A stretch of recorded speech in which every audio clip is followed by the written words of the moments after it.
Good morning, Chris. Good morning.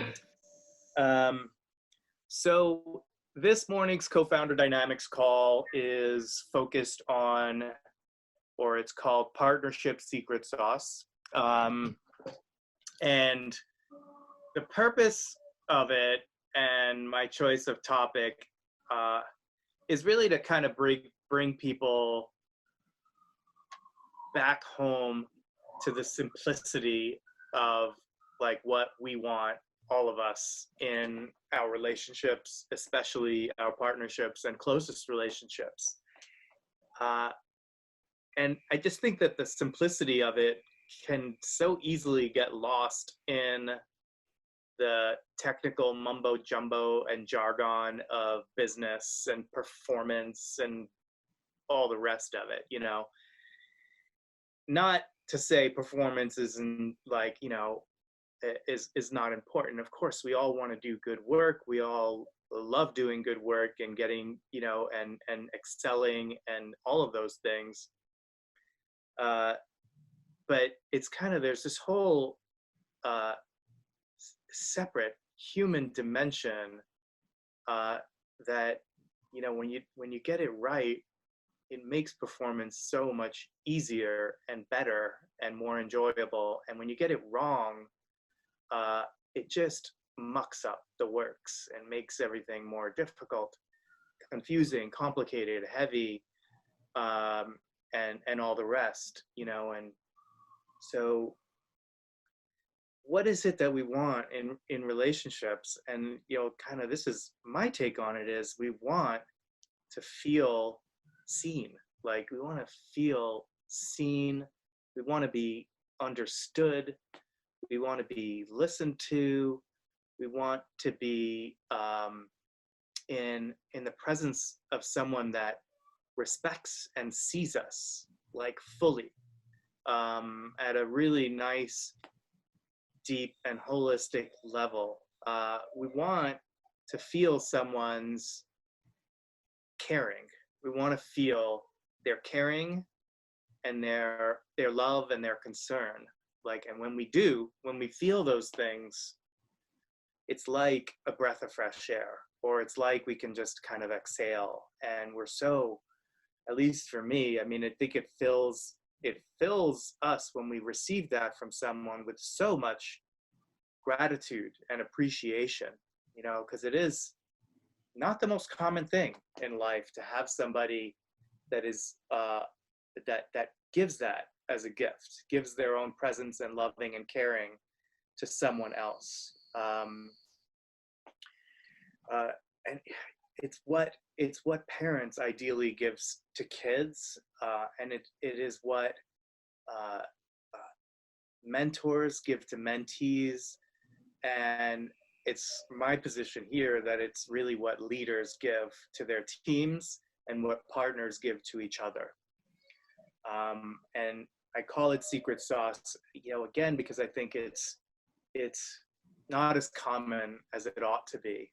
And my goal with this call is to make it more common by just kind of like waking people up, waking us up, waking myself and you and everybody else up to this, just the basic humanity of it, and the common sense of it, and the undeniable truth of our kind of basic vulnerability and needs and hopes as human beings, and the critical role that plays in how we're showing up at work and everywhere else. So that's the kind of like secret sauce. Now, the trick and the trick, or the pitfall, or the kind of stumbling block, let's say, I think,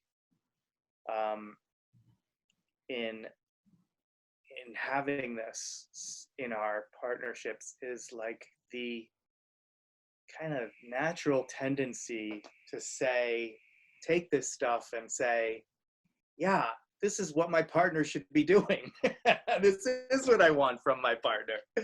And and you kind of like, we take this and we're like, why aren't you listening to me? And why aren't you caring about me? And why is it always about you? And why, and so forth. And like, we want that, we do want that really badly and wish that our partners could show up in this way.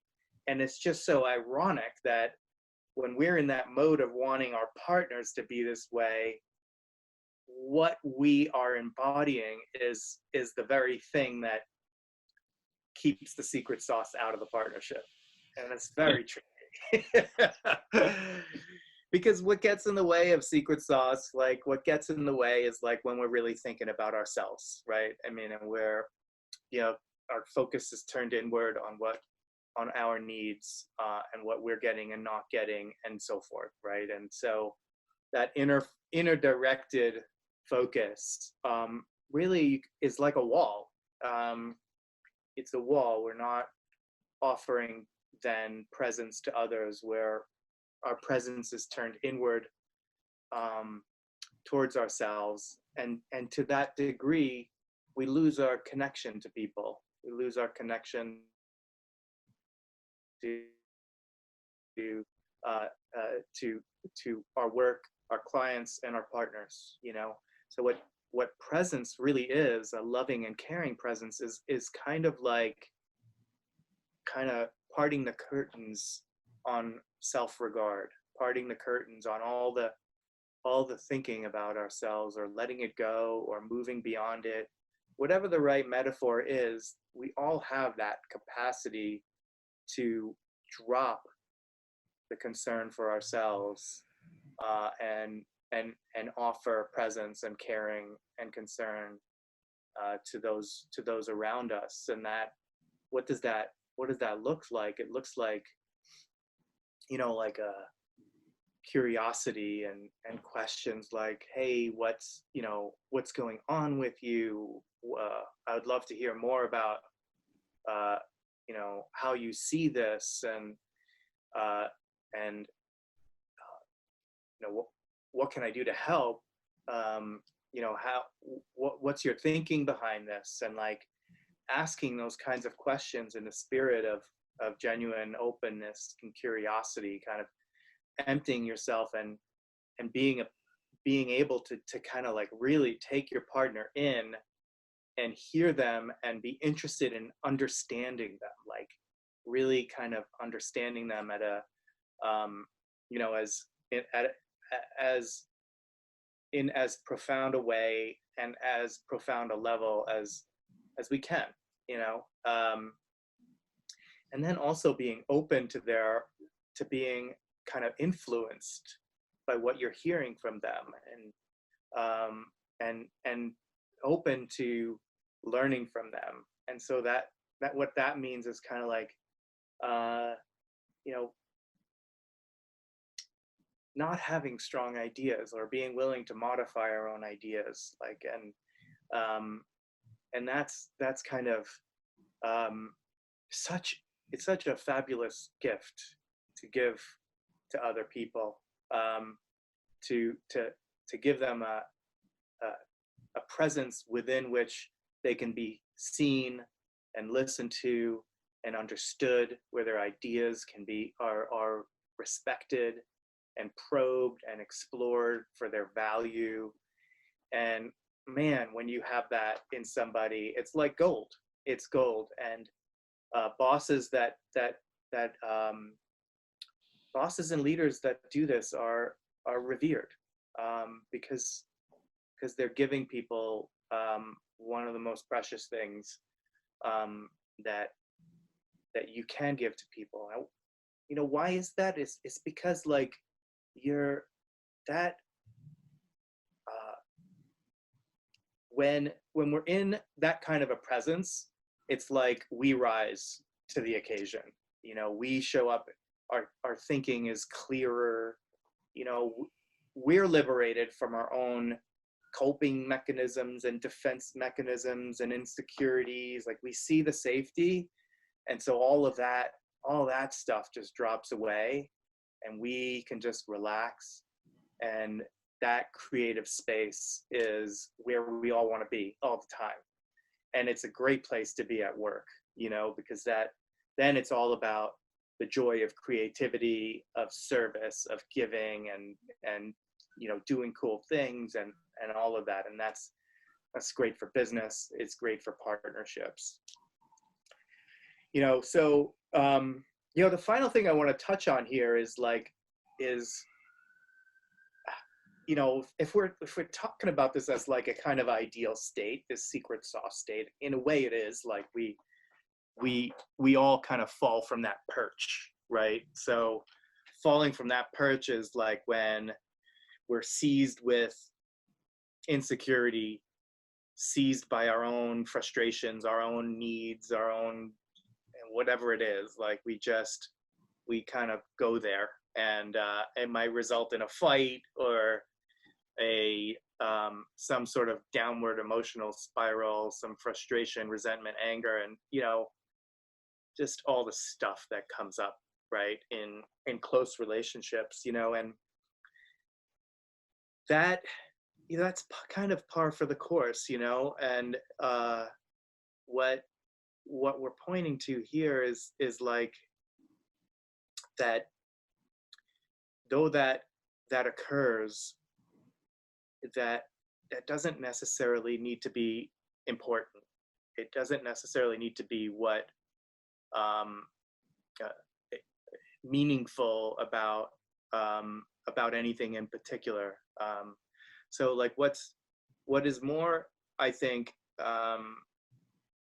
valuable is the ability to bounce back from that, and to make repair, what John Gottman, the really famous relationship psychologist, calls like repair attempts or bids, right? So we kind of get into a place where we're maybe not acting like the ideal partner,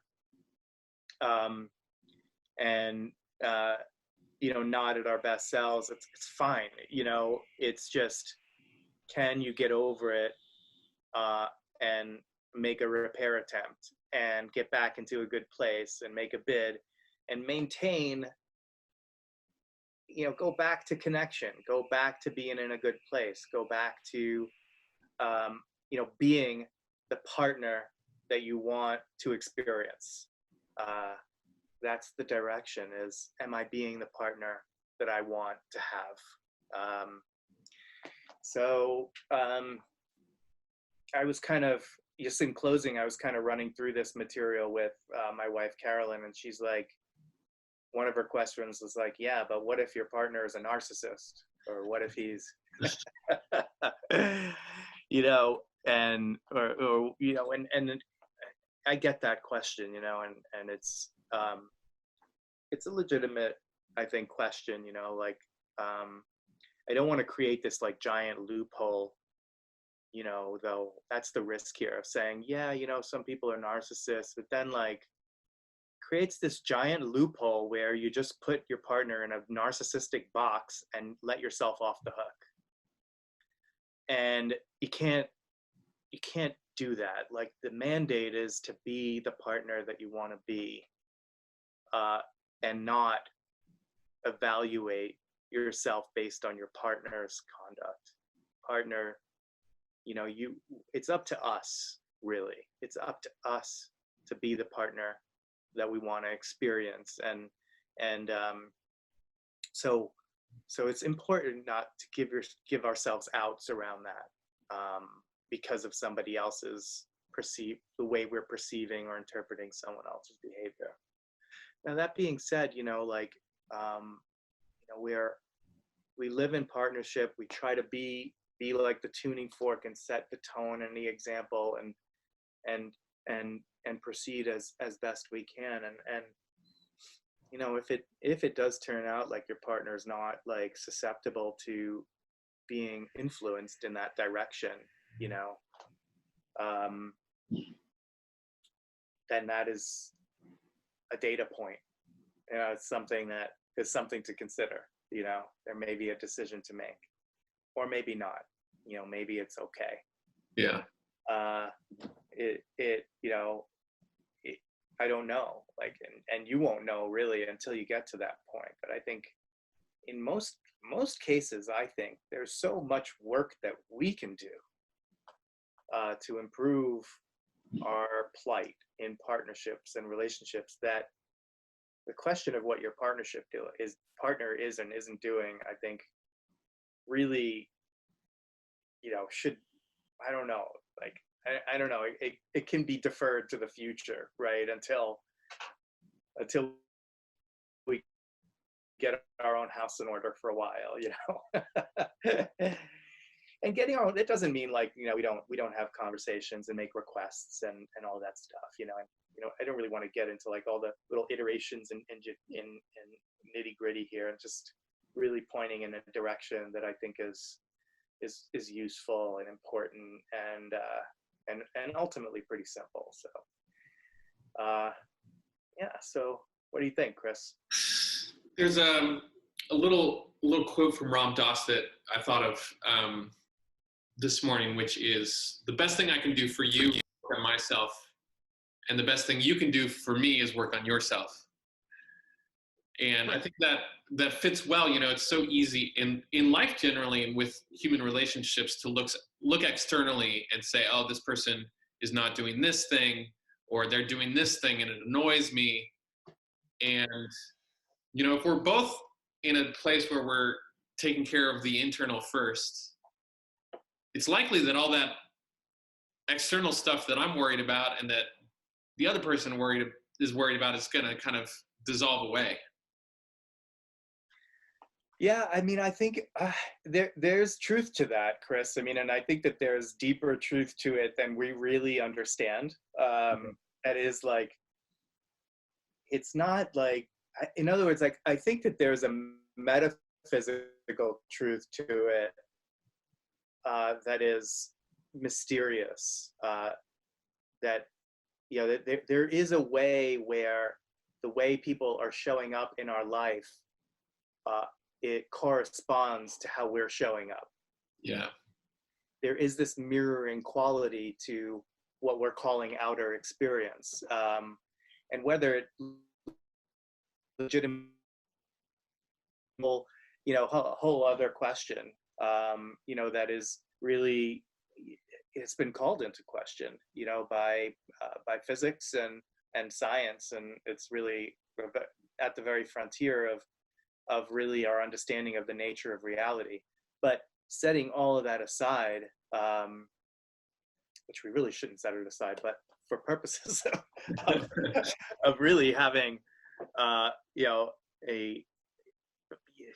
just to respond to what you're saying, I think we really need to look at and examine and be scientists ourselves, and see how what you're saying really plays out.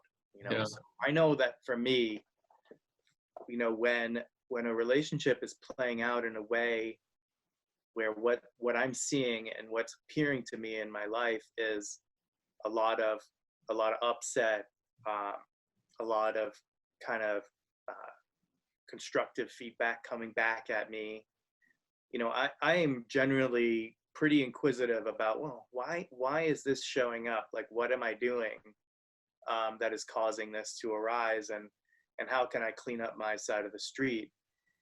And it's very humbling.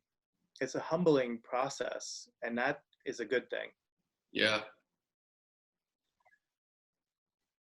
That's because my sense is like what's happening is like is life is pointing me towards the areas where I need to grow, the areas where I need to let go of stuff that isn't working anymore, and so it's kind of like a path, showing us how to be more whole. Yeah, I think, this kind of thinking about Carolyn's question about narcissism, I think it really applies well in this scenario. Brene Brown says that narcissism is kind of rooted in a shame-based fear. And so, it's easy, I think, especially in our current culture where there maybe is a little bit more awareness about narcissism and, impacts of social media on on our sense of narcissism, these kinds of things. But really, this person doesn't want to be judged. They want to be accepted. They want to be seen. And so if we're coming with that internally, I see you, I care about you, perhaps that's what's needed to take off the armor of narcissism and for that person to show up and be open too. That's so, I love that, Chris. That's so beautiful. I think that really resonates for me. I mean, that would be the gift that the narcissist never got as a child. Yeah, right.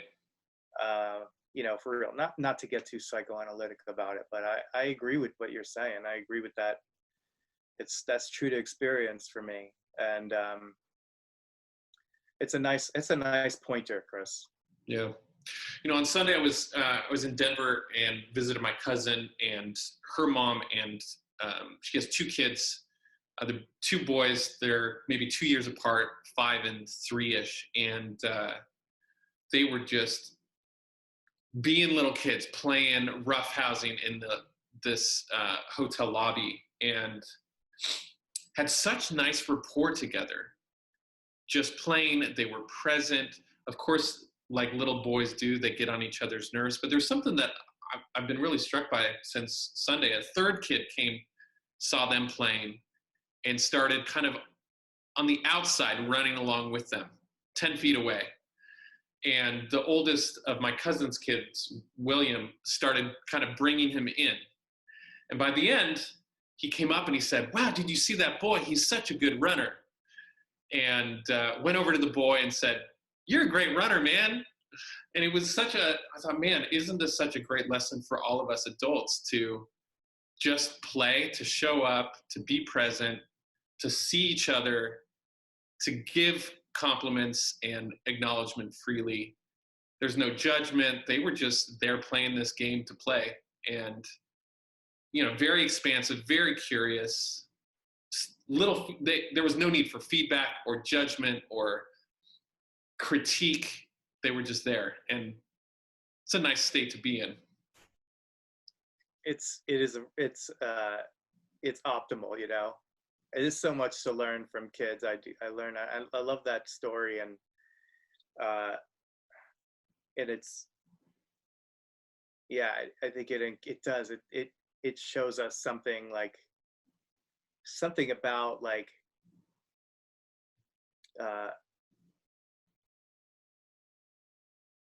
how wonderful it is to be in an innocent state where we don't have too much of ourselves on our mind. It's a wonderful pointer. Yeah. So this has been a great, super enjoyable conversation, Chris. I really appreciate it. Likewise. Okay. Till next time then. Sounds good. See ya.